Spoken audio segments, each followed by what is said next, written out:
I need a trick. I gotta put my glasses on, Jazz. Hold on for a second. I need a trick. Yeah, I need a trick. I need a trick. Woo! Papoose was out here looking for a trick. And he got one. Yes, beautiful girl. Beautiful. Gorgeous girl. Y'all ain't gonna tell me Claressa ugly. I'm sorry, she's not. She don't care what 50 Cent. Listen up. Christmas 2025 was supposed to be warm lights, family moments, and that cozy holiday feeling everyone shares online. But for Claressa Shields, it allegedly became a quiet kind of embarrassment. One of those betrayals that doesn't scream but lingers in your chest. Here's the confusing part. Claressa goes live at a Louis Vuitton store, showing off a duffel bag she's buying. The receipt shows her name, her purchase, her money, clear as day. But later, that same bag is suddenly presented as a gift from Papoose. So why does the receipt say she bought it? That's the first sign something's off, and once that doubt starts, the story begins to crumble. Then there's more. Another video from the same store, same day, same angle. Papoose holding the camera just like in Remy Ma's clips. According to claims, the footage went into DMs and then vanished, deleted before anyone could connect the pieces. But the internet remembers. Tasha K already had the clip and calls it proof. Suddenly, this isn't just about cheating.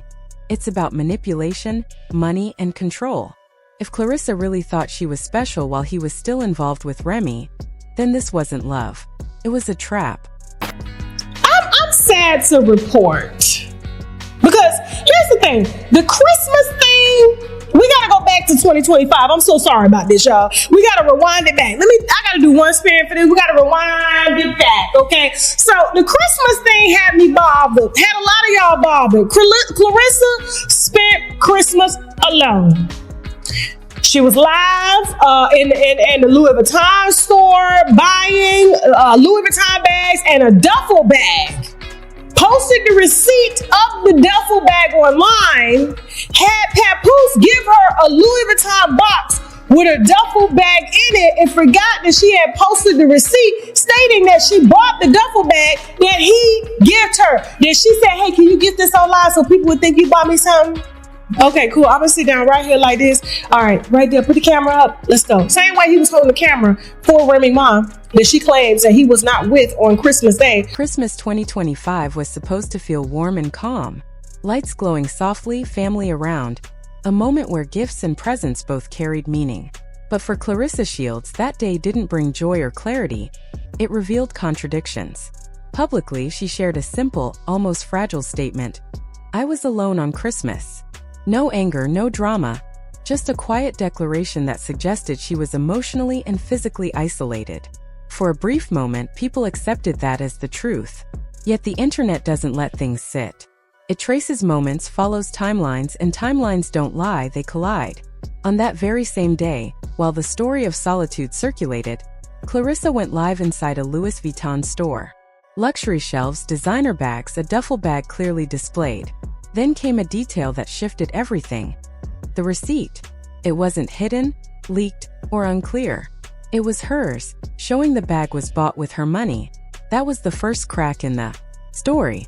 Hours later, that same bag reappeared, but this time it was framed as a gift from Papoose. A gift? Yet the receipt proved otherwise. The contradiction didn't scream online, but it lingered. And once doubts linger, people start piecing things together. Later that day, a video surfaced, same store energy, same camera angle. Papoose held the camera just as he had in Remy Ma's past videos. The clip appeared, then disappeared, deleted quickly after a call allegedly instructed its removal. But the video had already circulated, landing with Tasha K, who called it proof. From that moment, the story became more than a question of a bag. It became about presence, timing, and intention. All three, Papoose, Claressa, and Remy Ma, were reportedly in the same city at the same time. Attempts to explain it away with different days didn't hold. Same outfits, same angles, same store lighting. The inconsistencies invited deeper scrutiny. Then Tasha K added her perspective, suggesting the situation was more than a breakup. Allegedly, the marriage never fully ended. What looked like separation was compartmentalization. This shifted the narrative from a love triangle to a financial one. One person emotionally involved, one marriage legally intact, and money moving quietly to sustain it. Allegedly, Claressa was shown an $8 million record deal, while Papoose was reportedly struggling financially, relying on her resources, her apartment, car, and possessions. Even small gestures like a chain gifted and questioned highlighted the imbalance. By the end, the story moved from public drama into something more private and unsettling. Documentation, receipts, property records, unpaid taxes painted a picture of financial pressure and dependency behind the scenes. The initial video that sparked it all became the key to understanding a complex web of relationships, money, and trust.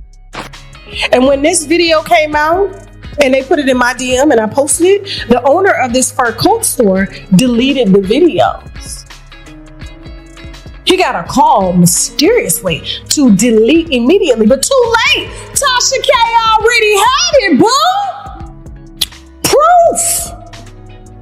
Proof that they was together on Christmas. He was with his kids, his wives, Remy. He held the camera when Remy did her little video. The audience sees the contradiction clearly: the receipt, the story, the setup. The first store video didn't vanish by chance. It was taken down under pressure, marking the moment everything shifted. And so that's why we weren't able to find details on Papoose and his financial records. And it took us a long time to get these. But when we got these and we saw that he currently owes and has not paid taxes for the past, not 1, not 2, not 3, not 4, not 5, not 6, not 7, not 8, not 9, not 10. This isn't a story with clear answers or neat closure. It's a story of realization. When videos vanish, timelines conflict, money shifts quietly, and marriages never officially end, the focus isn't on what was said, it's on what people tried to erase. Receipts, deleted clips, and Christmas contradictions left one question that wouldn't go away. Why does money keep appearing in a story that should be about love? At first, it seemed small. A bag here, a car there, an unexplained apartment switch, but then the narrative shifted from romance to survival. Feelings can be faked, but debts can't. Speculation became evidence. Numbers, records, filings that ignore fame or public opinion. The generous, supportive image of Papoose didn't match what public records suggested. Using his legal name revealed years of unpaid taxes, compounding liens, and financial pressure that didn't vanish with the cameras. When someone carries long-term obligations like that, relationships become strategic. Support turns logistical, not emotional. Luxury purchases lose celebration. Living arrangements lose comfort. And gifts lose romance, they become necessity. Meanwhile, the other side, Remy Ma, allegedly faced her own financial weight, over $600,000 in tax obligations. Shared pressure forces alignment even when feelings fracture. This is where the triangle sharpens. Claressa Shields appears publicly strong and active financially, but allegedly she is positioned as a buffer, emotional cover, financial relief, a way to absorb pressure without knowing the full weight of it.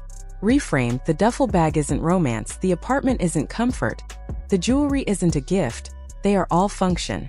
And while Claressa claims she was alone, the claim is that Papoose maintained a life elsewhere, quietly preserving stability with his wife. This is the quietest betrayal. It lets someone hope for the future while the present has already been decided. Finally, speculation meets documentation, leaving the story more about hidden realities than appearances. The man is not divorcing his wife.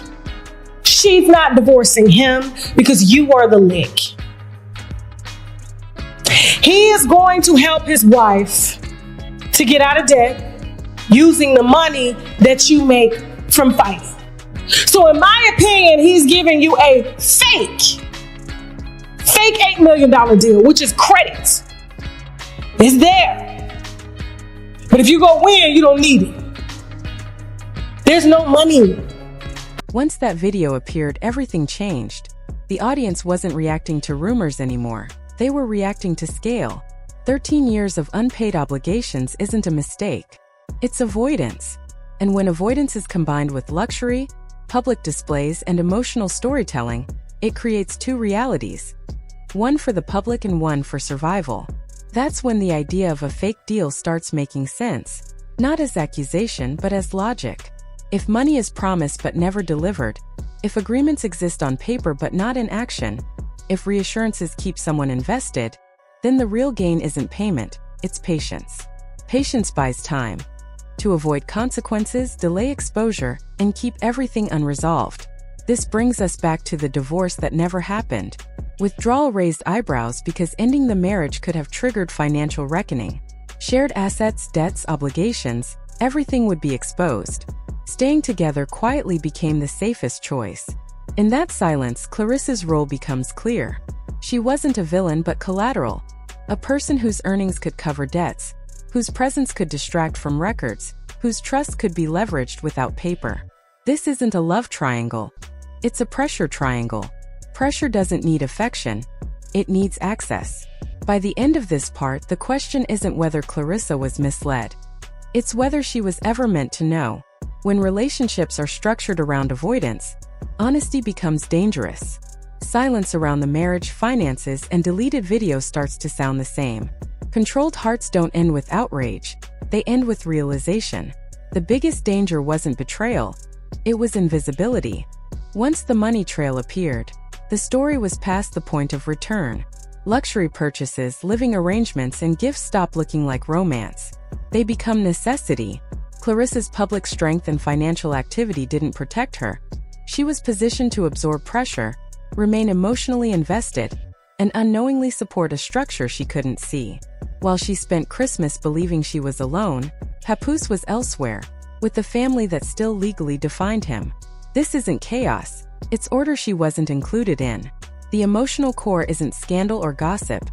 It's the moment someone realizes what they experienced wasn't a relationship. It was proximity. Divorce would have exposed the finances, but it never happened. Staying married became strategic.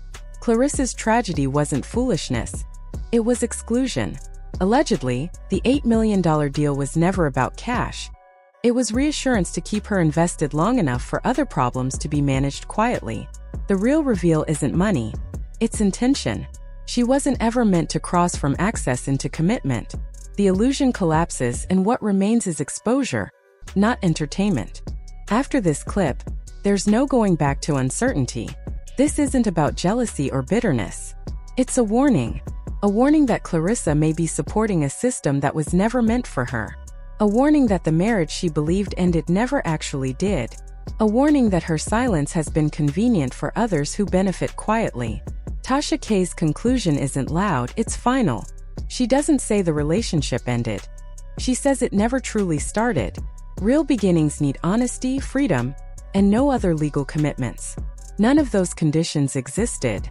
So the choice isn't for the audience, it's for Claressa.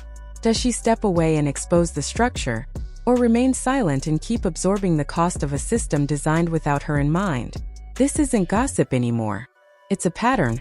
Powerful men, unclear relationships, women kept close but excluded, money used to maintain quiet, and patterns repeat. This moment doesn't end with outrage. It ends with clarity. Once someone realizes they were never part of the plan, the real question is how long they'll pay for believing otherwise. If even half of what's alleged is true, this wasn't confusion or miscommunication. It was design. Carefully managed, emotionally costly. Claressa wasn't losing a relationship. She was losing clarity.